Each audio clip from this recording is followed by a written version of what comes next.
The cemetery lay gray and silent, bare trees clawing at an overcast sky. Mourners gathered around a fresh grave. Charles stood by the casket, a single white rose trembling in his hand. His face was hollowed by grief, but his eyes were sharp, watchful. His son Geoffrey approached, arms opening for the customary embrace. The younger man's suit was sharp, his expression unreadable. "You're next, old man." The words hit Charles like ice water. He forced his body not to recoil, his face a mask of stoic grief. The burial continued. Prayers were murmured. Dirt was cast. Charles moved through the ritual mechanically.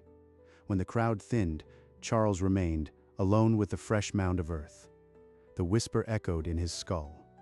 That was not grief talking. That was a promise. He looked down at Margaret's casket one last time. A silent vow formed in his heart. He would find the truth. His fingers brushed the small lapel pin on his coat, a tiny recorder that had captured everything. Charles drove home in silence, the weight of the day pressing on his chest. The house felt cavernous without Margaret. He shed his overcoat and sat in his armchair, the silence louder than any funeral hymn. Margaret would have seen through Geoffrey's act in a heartbeat. She always knew when our son was lying. He picked up her photograph from the mantel, her soft eyes, her gentle smile. It was taken last spring, before the sudden decline. That is why I asked for a private autopsy. Something about her death never sat right. He reached into his pocket and drew out the small voice recorder disguised as a lapel pin. The device had run throughout the entire service. The whisper is there, every venomous syllable preserved on this tiny chip. Charles had learned, in the 4 days since Margaret's death, to trust his instincts. The autopsy results would arrive soon. Then Geoffrey will learn that this old man is not as foolish as he thinks. He placed the recorder in the drawer of his desk, beside Margaret's prayer card, and he waited. The next morning, his phone rang. The private medical examiner's voice was crisp and direct. The results were ready. Charles drove to the examiner's office, the winter air cold against his face. A grim certainty settled in his bones. He sat in a sterile room as the examiner slid a manila folder across the desk. The toxicology report lay on top. The examiner pointed to a highlighted line. Digoxin. Levels were 10 times the therapeutic range. Digoxin. Margaret was never prescribed digoxin. Not once in her life. His mind flashed to Geoffrey's whisper at the graveside, and to the insurance policy Geoffrey had mentioned months ago. He did this. My son poisoned his own mother. The examiner offered condolences, but Charles barely heard. He took the report and left, his hands steady. He drove home and sat in his armchair, the report open on his lap, the words blurring as tears came. I need more proof. The recording alone might not be enough. Charles sat alone in the deepening evening, the autopsy report still open on his lap. The house creaked around him like a tomb. He picked up a photograph of Margaret from the side table. Her eyes were bright and trusting. How had he missed the signs? Geoffrey was never that interested in our medications before. He asked for the pharmacy name, said it was for updating records. Charles moved to his desk, where he kept his financial papers. He recalled Geoffrey's probing questions about inheritance and life insurance. And the policy he mentioned, a $4 million payout for both of us. He took it out without our knowledge. He opened the old photo album, seeking comfort in happier times. But the report's words haunted every page, toxic levels of digoxin. She was so healthy before. The sudden heart failure never made sense. Now I know it was murder. Charles closed the album and gathered the report and the recorder. He opened the small safe hidden in his closet. These are my weapons now. When the time is right, I will use them. He locked the safe and stood in the silent house, feeling the cold weight of certainty. He could wait. He had patience. A firm knock at the door broke the silence. Through the peephole, Charles saw 2 figures in dark coats. His patience had ended sooner than expected. He opened the door, his face a careful mask of weary curiosity. Mr. Whitfield? I'm Detective Martinez. This is Detective Shaw. May we come in? We have questions about your wife. Charles stepped aside, gesturing them into the living room. He noticed their eyes scanning the photographs on the mantel. The official autopsy was flagged this morning. Your wife's heart failure was not natural. She had toxic levels of a medication not prescribed to her. Toxic? I don't understand. She was only on blood pressure medication. Who had access to her medications? Did your son Jeffrey ever handle them? They already suspect him. I must play this carefully. Jeffrey visited but never managed her pills. He wouldn't hurt his mother. The detectives exchanged a glance. They left a card on the table, asking him to call if he recalled anything. Charles locked the door behind them, his mind racing. For an hour he paced the living room, the detective's card burning in his hand. Then he reached for the phone. This is Charles Whitfield. I have a question.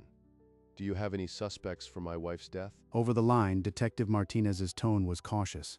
She revealed a life insurance policy taken out on both Charles and Margaret 8 months earlier, without their knowledge. A policy? I never signed anything. For how much? The answer came like a hammer. $4.2 million. And you think my son is involved? A pause, then Martinez admitted Jeffrey was a person of interest. The pieces aligned in Charles's mind, the whisper, the policy, the missing medication. They are building a case. My recording would seal it, but revealing it too early could warn them. He thanked her and hung up, his hand steady. He would wait for the perfect moment. The safe remained locked. Charles knew the truth was his weapon, and he would not draw it until the time was right. Charles retrieved the small recorder from the safe, its metal cool against his fingers. He pressed play and braced himself. The whisper filled the room, Jeffrey's voice cold and venomous. "You're next, old man." The clarity was chilling. There is no ambiguity. This is a threat, pure and simple. He pulled an old notebook from the desk drawer, a record he had started after Margaret died, noting every oddity. Jeffrey visited the pharmacy 3 times last month. He asked about our wills. He never cried at the hospital. I cannot do this alone. The detectives are my best hope. I must give them the recording. Detective Martinez, this is Charles Whitfield. I have something you need to hear. Can you come back to my house? The response was brief. They would be there within the hour. Charles hung up and stared at the recorder. This changes everything. Once they hear this, there is no turning back. He placed the recorder on the coffee table, next to a photograph of Margaret. The evidence was ready. So was he. The detectives arrived within the hour, their faces serious. Charles led them to the living room, where the recorder waited. I wore a recorder at the funeral. Listen. Jeffrey's venomous whisper filled the room. Detective Shaw's jaw tightened. Martinez's eyes widened. That's a direct threat. This changes everything. Charles handed over the device. He then spoke of the private autopsy, the toxic levels of digoxin. Margaret never took that drug. But I recall Jeffrey asking about her medications. Pharmacy records confirm Jeffrey picked up digoxin twice last month, the same drug that killed your wife. With the recording, the policy, and the pharmacy records, we have enough for a warrant. After all the waiting, justice was finally within reach. Yet his heart ached with a father's grief. The detective stood, promising to call once the warrant was issued. Charles walked them to the door, the weight of what he had set in motion settling on his shoulders. The house fell silent. Charles sat in his armchair, the ticking clock measuring his anxiety. He reached for the phone. Linda, it's Charles. I wanted to see how you're holding up. This has been a terrible day for all of us. We're fine, Charles. Jeffrey is resting. I really can't talk right now. I understand. It's just, did Jeffrey seem upset after the funeral? He said something odd to me. Odd? No. Look, Charles, I have to go. Please don't call again tonight. The line went dead. Charles stared at the receiver, his suspicions hardening. She knows something. Her voice was shaking. She's protecting him. He imagined Linda in their modern house, perhaps already hiding anything that could incriminate Jeffrey. The detectives will arrive soon. Whatever she's hiding, they'll find it. Outside his window, the last light of afternoon faded. Charles knew the net was tightening around his son. As dusk fell, 2 police cruisers rolled silently onto the suburban street and stopped in front of Jeffrey's modern house. Jeffrey answered the door in casual clothes, his face shifting from annoyance to dread as he saw the uniforms behind the detectives. What is this? You have no right. Jeffrey Whitfield, you are under arrest for the murder of Margaret Whitfield. Linda rushed into the hallway, her hand pressed to her mouth. No, this is a mistake. He couldn't have. Detective Shaw stepped inside and held up a small notebook, its pages filled with times and locations, Charles's daily routine, meticulously logged.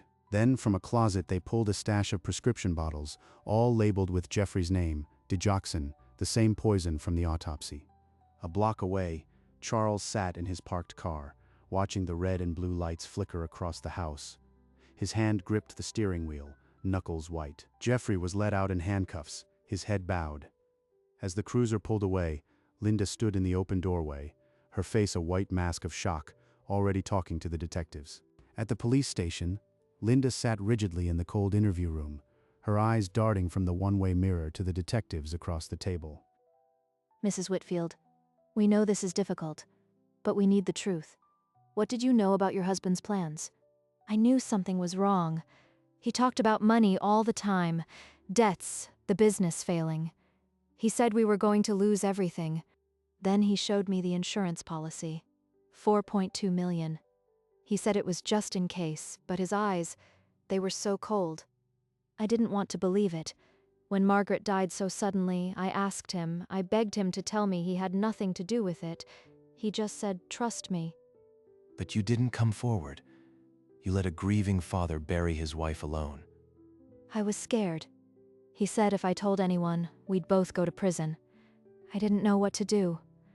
I'm sorry, I'm so sorry. You can still do the right thing. Testify against him, and we'll do what we can for you. I'll testify. I'll tell them everything. Just please, make sure he can't hurt anyone else. Linda signed her statement with a trembling hand, the ink still wet as the document was placed into an evidence folder. The case against Jeffrey Whitfield had gained its final, damning witness. Weeks later, Detective Martinez met Charles in the granite corridor of the courthouse. Her expression was grim but determined. The trial is set. What do you need from me? Your testimony, Charles. You'll be our key witness. But the defense will be brutal. They'll try to break you on the stand. Break me? I've already lost everything. This is all I have left. He nodded once. I will testify. The words were a solemn vow, heavier than any oath. 7 months later, the trial of Jeffrey Whitfield began. The courtroom was tense, every seat filled. Charles walked to the front row, his black overcoat unchanged, his eyes hollow but fixed on the bench. Jeffrey was led in, his wrists cuffed, his suit replaced by a prison jumpsuit. He stared at the floor, never lifting his head. On the third day of trial, Charles was called to the stand. He placed his hand on the Bible and swore to tell the truth. The prosecution began its questioning, and Charles's voice, though quiet, carried the weight of an unshakable father's grief.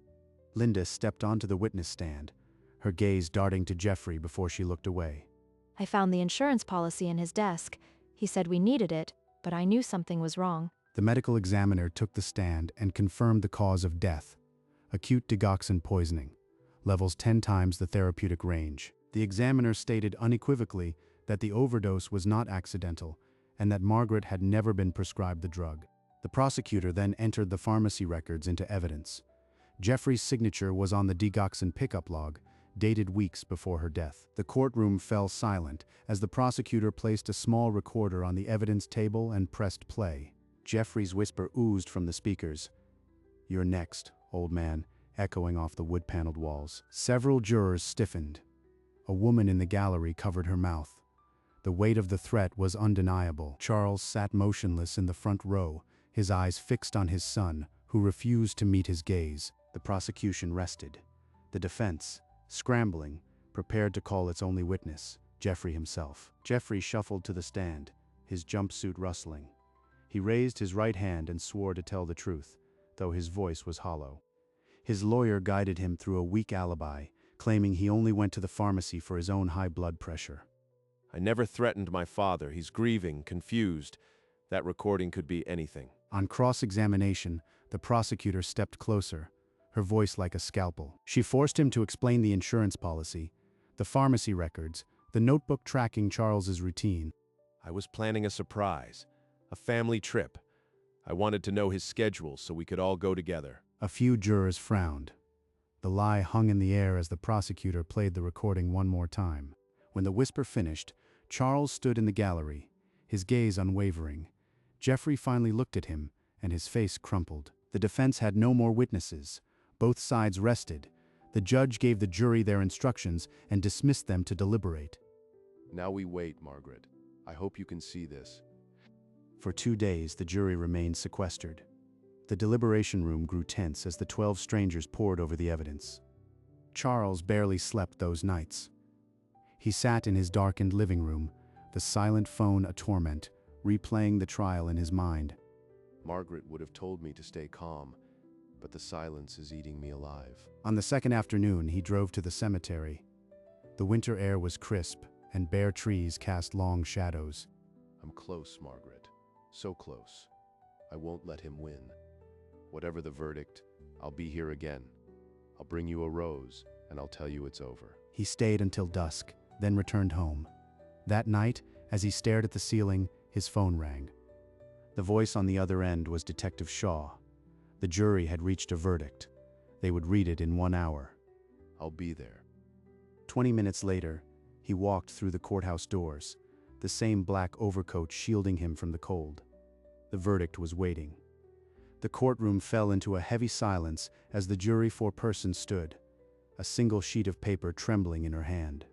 On the charge of second-degree murder, we the jury find the defendant, Jeffrey Whitfield, guilty.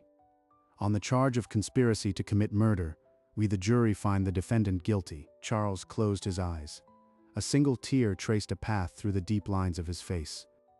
Margaret, we got justice. Rest now. Jeffrey stood motionless at the defendant's table, his face a stone mask. No flicker of remorse crossed his features. The gallery erupted in muffled sobs and gasps, but the judge's gavel soon restored order. The judge's voice cut through the murmurs, scheduling sentencing in 1 month's time. 30 more days. Then I can finally bring her the last rose. Jeffrey was led away in shackles. Charles remained seated, the weight of the verdict settling into his bones. 1 month later, the same courtroom held its breath. The day of sentencing had arrived. Jeffrey was led in, his wrists and ankles bound in chains. He stared at the floor, never once looking toward the gallery. The judge looked down from the bench, her voice steady. For the murder of Margaret Whitfield, this court sentences you to life in prison. Margaret was the light of my life. 47 years, and she made every day brighter. Jeffrey, you took her from me. I will never understand why, but I refuse to let hatred anchor me to this grief. I forgive you, not for your sake, for mine, so I can finally let this go. A quiet gasp rippled through the gallery. Jeffrey's lawyer touched his arm, but the son remained motionless. The judge struck her gavel once. The proceedings were over. Charles walked out of the courthouse as a free man, his black overcoat billowing in the winter wind. He had one final stop to make. The courthouse steps were dusted with fresh snow. Charles emerged into the cold, his breath a white plume. Voices rose behind him, reporters calling his name, but he walked past them all as if alone in a silent world. He reached his car, an older sedan, and slipped inside. The engine turned over with a familiar, weary hum. This is the last drive. She's been waiting long enough. He guided the sedan down the quiet streets, the snow thickening. The city blurred into white silence. The route to the cemetery was etched into his memory, a path he had traveled in anguish and now in release. The cemetery gates rose before him, their iron arches laced with snow. He parked and stepped out, the cold biting his cheeks. From his coat pocket, he withdrew a single white rose, its petals perfect, untouched by the frost. He walked through the gate, his footprints the only marks on the fresh snow. The headstone was just ahead, a familiar gray shape under the white blanket. His journey was almost over. He stopped before the granite marker, the inscription buried under a soft white blanket. Charles lowered himself to his knees, the cold seeping through his coat, and brushed the snow away with a tender hand. Her name emerged, clear and strong. Margaret Whitfield, beloved wife. His finger traced the carved letters. He laid the rose at the foot of the stone, its whiteness a perfect prayer. It's done. You can rest now. I did what I had to do. He raised his eyes to the gray sky, the snow kissing his face like a final blessing.